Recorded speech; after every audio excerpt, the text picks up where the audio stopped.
La légende du chat noir. Crac! Quelques bâtons se brisèrent lorsque je marchais au retour de l'école. J'étais mécontent parce que je n'avais pas envie de voir ma grande sœur Émilie.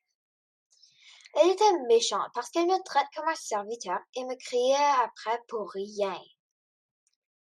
Ma mère et mon père ne me croient jamais quand leur disais que ma sœur me dérangeait. Quand je suis arrivée de l'école, j'ai couru dans ma chambre pour ne pas voir Émilie. Mais trop tard, ma sœur était dans ma chambre avec un livre. Avant que je puisse dire un seul mot, elle commença à lire la légende du chat noir. Elle dit, s'il y a un chat noir qui croise ton chemin et que tu le flattes, tu peux avoir de la malchance. Bien sûr, elle essayait de me faire peur, mais je ne crois pas aux légendes. Après qu'elle a fini de parler, je l'ai chassée de ma chambre. Le lendemain matin, c'était finalement samedi.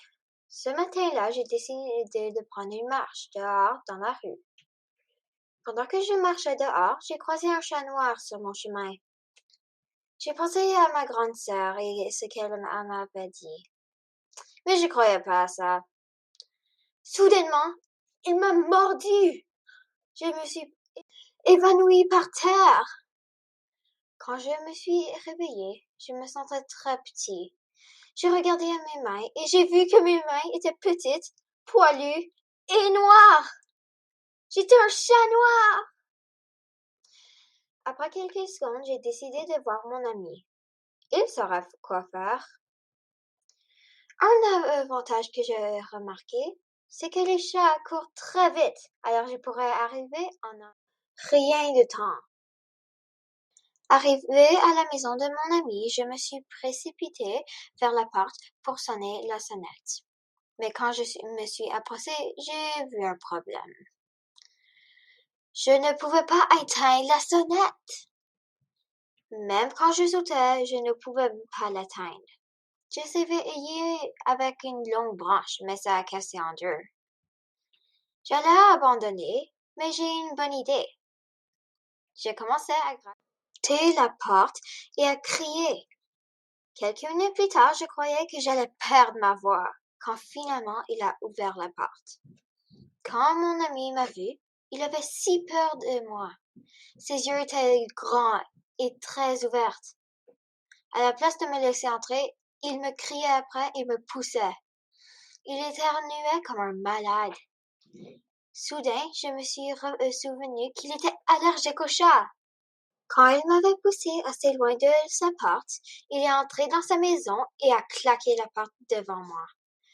Je suis restée devant la porte pendant un petit moment, puis j'ai compris qu'il n'allait pas dehors pour un petit bout. Je me demandais qui pouvait m'aider. Si je disais à mes parents, ils ne vont pas me faire quoi que ce soit. Si je demande à mes camarades de classe, ils vont rire de moi. J'ai pensé tellement fort que ma tête faisait tellement mal. J'ai pensé à ma grande sœur. Elle m'avait dit que je pouvais avoir de la malchance si je flashais un chat noir.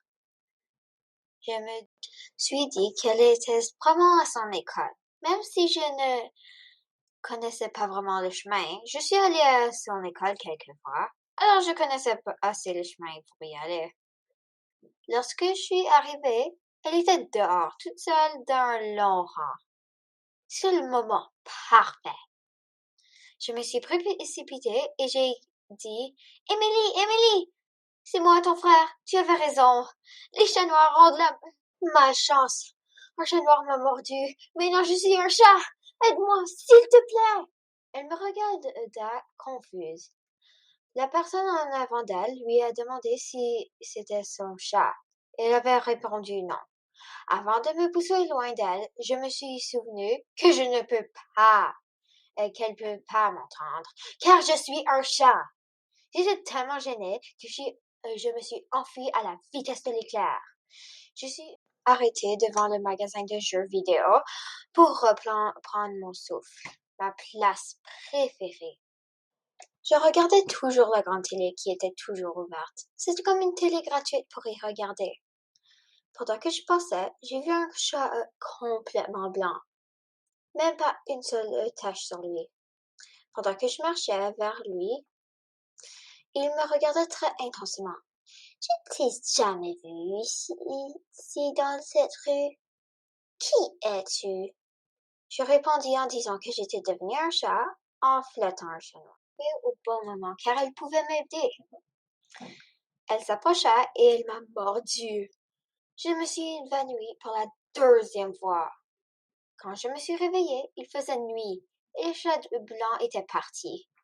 Je me suis vite levée et je me suis regardée dans le miroir. J'étais redevenue humaine.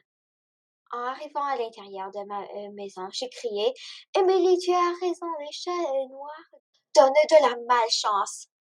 Tout le monde me regardait confus, même ma sœur. Ma mère me demanda où j'étais tout ce temps. J'ai juste dit que j'avais eu un temps fou et j'ai couru dans la cuisine pour manger. Depuis ce jour, je croyais un peu plus aux choses que ma sœur disait. Peut-être qu'elle n'est pas aussi folle que je pensais.